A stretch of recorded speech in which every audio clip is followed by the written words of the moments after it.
ಓಂ ನಮಃ ಶಿವಾಯ. ಸ್ವಾಮಿ ಕುರುಗಜ್ಜ. ನನ್ನೆಲ್ಲ ಪ್ರೀತಿ ವೀಕ್ಷಕರಿಗೆ ಶಿವಾಯಂ ಕನ್ನಡ ಆಧ್ಯಾತ್ಮಿಕ ಚಾನೆಲ್ಗೆ ಸ್ವಾಗತ. ಕುಂಭರಾಶಿಯವರ ಯಾರಿಗೂ ತಿಳಿಯದ 5 ರಹಸ್ಯಮಯ ವಿಷಯಗಳು, ಅದರ ಬಗ್ಗೆ ಮಾತಾಡ್ತೇನೆ. ಅದಕ್ಕಿಂತ ಮುಂಚೆ ನನ್ನ ಚಾನಲ್ನ ತುಂಬ ಮಂದಿ ನೋಡ್ತೀರಿ, ಸಬ್ಸ್ಕ್ರೈಬ್ ಮಾಡೋದನ್ನು ಮರೀತೀರಿ. ಸಬ್ಸ್ಕ್ರೈಬ್ ಮಾಡೋದನ್ನು ಮರಿಬೇಡಿ. ಸಬ್ಸ್ಕ್ರಿಪ್ಷನ್ಸ್ ಫ್ರೀ ಆಗಿರುತ್ತೆ, ದುಡ್ಡು ಗಿಡ್ಡು ಏನೂ ಹೋಗೋದಿಲ್ಲ. ಆದಷ್ಟು ಲೈಕ್ ಮಾಡಿ, ಆದಷ್ಟು ಶೇರ್ ಮಾಡಿ. ಆಧ್ಯಾತ್ಮಿಕಕ್ಕೆ, ಜ್ಯೋತಿಷಕ್ಕೆ ಸಂಬಂಧಪಟ್ಟ ತುಂಬ ವೀಡಿಯೋಸ್ ಆಗ್ತಾ ಇರ್ತೇನೆ, ಇನ್ಫಾರ್ಮೇಟಿವ್ ವೀಡಿಯೋ ಅಂತಲೇ ಹೇಳಬಹುದು. ಖಂಡಿತವಾಗ್ಲೂ ಅದನ್ನು ಆದಷ್ಟು ಶೇರ್ ಮಾಡಿ, ಲೈಕ್ ಮಾಡಿ, ಪ್ರೋತ್ಸಾಹಿಸಿ. ಲೈಕ್ ಮಾಡಿ, ವಿಡಿಯೋ ನೋಡಿ ಲೈಕ್ ಮಾಡಿ.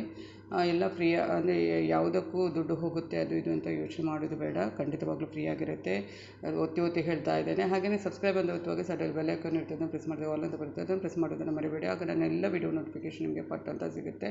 ಹಾಗೆಯೇ ನಿಮ್ಮ ಏನು ವೈಯಕ್ತಿಕ ಸಮಸ್ಯೆ ಇದ್ದು ಮುಕ್ತವಾಗಿ ಕಮೆಂಟ್ ಬಾಕ್ಸಲ್ಲಿ ಕಮೆಂಟ್ ಹಾಕಬಹುದು. ಅದು ರಾಶಿ ನಕ್ಷತ್ರದ ಜೊತೆಗೆ.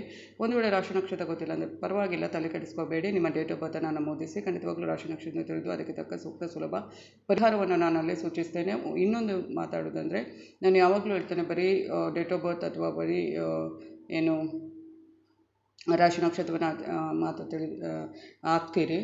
ಖಂಡಿತವಾಗ್ಲೂ ಅದು ಏನು ಅಂತ ಅರ್ಥ ಆಗೋದಿಲ್ಲ ನಿಮಗೆ. ಒಂದು ವೇಳೆ ಡೇಟ್ ಆಫ್ ಬರ್ತ್ ಗೊತ್ತಿದೆ, ರಾಶಿ ನಕ್ಷತ್ರ ಗೊತ್ತಿಲ್ಲ ಅಂದರೆ ಅದನ್ನು ಹೇಳ್ಬೋದು, ಅದನ್ನು ತಿಳಿಸಿ ಹೇಳಿ ಅಂತ. ಅದನ್ನು ಬಿಟ್ಟು ನಿಮ್ಮ ಸಮಸ್ಯೆ ಏನು ಅಂತ ಹೇಳಿದರೆ ಖಂಡಿತವಾಗ್ಲೂ ನಿಮ್ಮ ಒಂದು ರಾಶಿ ನಕ್ಷತ್ರ ಅಥವಾ ಡೇಟ್ ಆಫ್ ಬರ್ತನ್ನು ಹಾಕಿದರೆ ಸಮಸ್ಯೆ ಬರೆದು ಕಳುಹಿಸಿ, ಖಂಡಿತವಾಗ್ಲೂ ಉತ್ತರಿಸ್ತೇನೆ.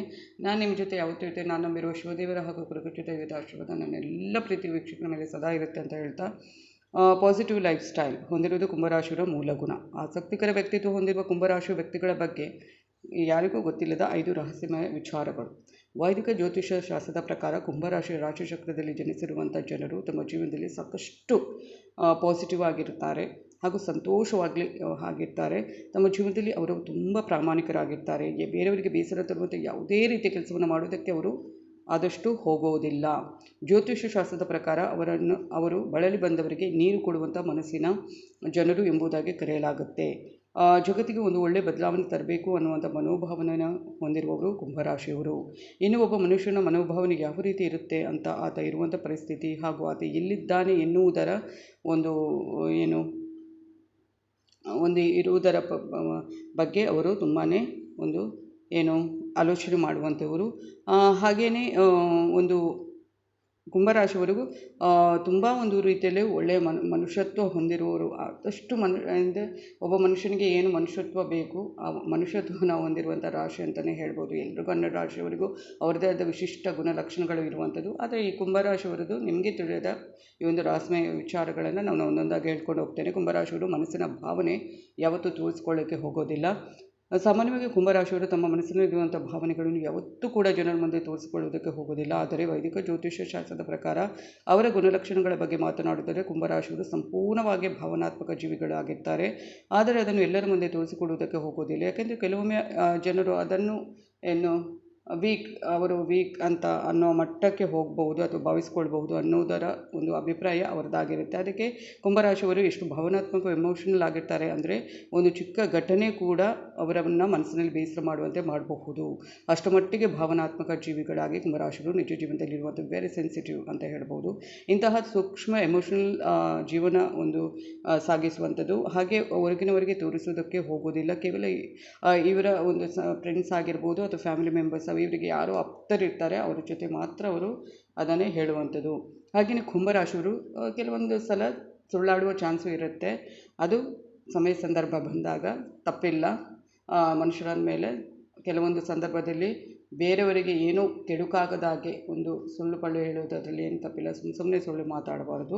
ಕುಂಭರಾಶಿಯವರು ಸಾಕಷ್ಟು ಬಾರಿ ತಮ್ಮ ಮಾತನ್ನು ಸುಳ್ಳನ್ನೇ ಮಾತಾಡಬಹುದು. ಆದರೆ ಅವರು ತಮ್ಮ ಹತ್ತಿರದವರಿಗೆ ಕೂಡ ತಿಳಿಯದೇ ಇರೋ ರೀತಿಯಲ್ಲಿ ಮ್ಯಾನೇಜ್ ಮಾಡುವಂಥದ್ದು.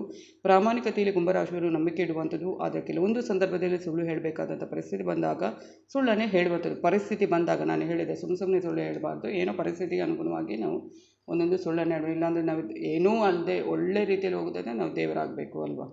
ಹಾಗೆಯೇ ಆದರೆ ಎಲ್ಲ ಸಂದರ್ಭದಲ್ಲಿ ಅವರು ಸುಳ್ಳು ಹೇಳುವುದಕ್ಕೆ ಹೋಗುವುದಿಲ್ಲ. ಹಾಗೂ ಅದರಲ್ಲೂ ವಿಶೇಷವಾಗಿ ಸುಳ್ಳನ್ನು ಹೇಳಿ ಮತ್ತೊಬ್ಬರ ಸಿಂಪತಿ ಅಂತ ಹೇಳ್ತಾರೆ, ಕರುಣೆ, ಅದು ಅನುಕಂಪವನ್ನು ಗಿಟ್ಟಿಸಿಕೊಳ್ಳೋದಕ್ಕೆ ಖಂಡಿತ ಅವರಿಗೆ ಇಷ್ಟ ಇರುವುದಿಲ್ಲ. ಅದನ್ನು ಹಾಗೆಯೇ ಕುಂಭರಾಶಿಯವರು ನಿರ್ಧಾರಗಳನ್ನು ಅಂದಾಜಿಸಲು ಸಾಧ್ಯ ಇಲ್ಲ. ಕುಂಭರಾಶಿಯವರು ಅತ್ಯಂತ ಶಾಂತ, ನೆಮ್ಮದಿ ಇರುವಂಥ ವಾತಾವರಣದಲ್ಲಿ ಜೀವನ ಮಾಡುವಂಥದ್ದು. ಹೀಗಾಗಿ ಅವರು ಯಾವಾಗ ಯಾವ ನಿರ್ಧಾರವನ್ನು ತೆಗೆದುಕೊಳ್ತಾರೆ ಅಂತ ನಿರ್ಧರಿಸೋದು ಅಥವಾ ಅದನ್ನು ಲೆಕ್ಕಾಚಾರ ಹಾಕೋದು ಅಷ್ಟೊಂದು ಸುಲಭದ ಮಾತು ಅಲ್ಲ. ಯಾವುದಾದ್ರೂ ಕೆಲಸ ಮಾಡುವಂಥ ಯೋಚನೆಯನ್ನು ಕುಂಭರಾಶಿಯವರು ಮೊದಲು ನಿರ್ಧಾರ ಮಾಡಿದರೆ ಕೊನೆಯ ಒಂದು ಮೊಮೆಂಟಲ್ಲಿ ಏನು ಮಾಡ್ತಾರೆ, ಯಾವ ರೀತಿಯ ಬದಲಾವಣೆಯನ್ನು ಕೂಡ ಮಾಡಬಹುದು. ಅದು ಕೂಡ ಎದುರುಗಡೆ ಇರುವಂಥ ವ್ಯಕ್ತಿಗಳಿಗೆ ತಿಳಿಯದೆ ಇಷ್ಟೆಲ್ಲ ಮಾಡಿಬಿಡುವಂಥದ್ದು. ಇದೆಲ್ಲದಕ್ಕೆ ಮೂಲಮಂತ್ರ ಎನ್ನುವಂತೆ ಕುಂಭರಾಶಿಗಳು ತಮ್ಮ ಸುತ್ತಮುತ್ತ ಇರುವವರಿಗೆ ಆಗಾಗ ಏನಾದರೂ ಸರ್ಪ್ರೈಸ್ ಕೊಡೋಕ್ಕೆ ಇಷ್ಟಪಡ್ತಾರೆ. ಅದೇ ಕಾರಣಕ್ಕಾಗಿ ಅವರನ್ನು ಹೇಗೆ ಇರಬಹುದು ಅನ್ನೋದನ್ನು ಲೆಕ್ಕಾಚಾರ ಹಾಕೋದು ಕಷ್ಟ ಅಂತ ಹೇಳಬಹುದು. ಹಾಗೆಯೇ ಕುಂಭರಾಶಿಯವರು ಗುಟ್ಟಾಗಿ ಸಹಾಯ ಮಾಡುವ ಗುಣದವರು. ಒಂದು ವೇಳೆ ಕುಂಭರಾಶಿಯವರು ಯಾರಿಗಾದರೂ ಸಹಾಯ ಮಾಡಿದರೆ ಅಥವಾ ಒಳ್ಳೆಯ ಕೆಲಸವನ್ನು ಮಾಡಿದರೆ ಅದ್ರ ಬಗ್ಗೆ ಯಾರಿಗೂ ತಿಳಿದೇ ಇರುವ ರೀತಿಯಲ್ಲಿ ನೋಡಿಕೊಳ್ಳುವಂಥದ್ದು. ಅವರು ಯಾವುದೇ ರೀತಿಯಲ್ಲಿ ಪ್ರಚಾರದ ಅವಶ್ಯಕತೆಯನ್ನು ಹೊಂದಿರುವುದಿಲ್ಲ.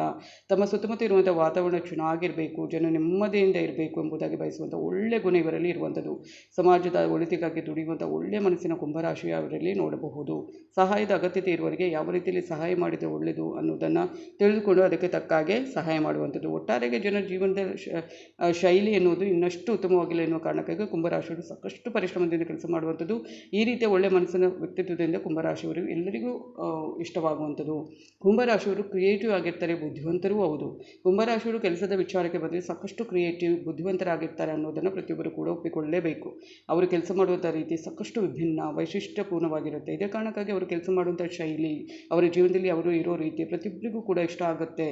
ತಾವು ಇಷ್ಟೊಂದು ಚೆನ್ನಾಗಿ ಬೇರೆ ಬೇರೆ ಒಂದು ಕ್ರಿಯೇಟಿವ್ ಆಗಿ ಕೆಲಸ ಮಾಡ್ತಿದ್ವಿ ಅಂತ ಕುಂಭರಾಶಿಯವರು ಯಾವತ್ತೂ ಕೂಡ ಅಂದರೆ ಪಬ್ಲಿಕಲ್ಲಿ ಜಂಬ ಕೊಚ್ಕೊಳ್ಳೋಕ್ಕೆ ಹೋಗೋದಿಲ್ಲ. ತಾವಾಯಿತು ತಮ್ಮ ಕೆಲಸವಾಯಿತು ಅನ್ನೋ ತಮ್ಮ ಪಾಡಿಗೆ ತಾವು ಇರುವಂಥದ್ದು. ಅವರು ಮಾಡುವ ರೀತಿಯಲ್ಲಿ ಕೆಲಸವನ್ನು ಬೇರೆಯವರು ಮಾಡೋದಕ್ಕೆ ಸಾಧ್ಯನೇ ಇಲ್ಲ.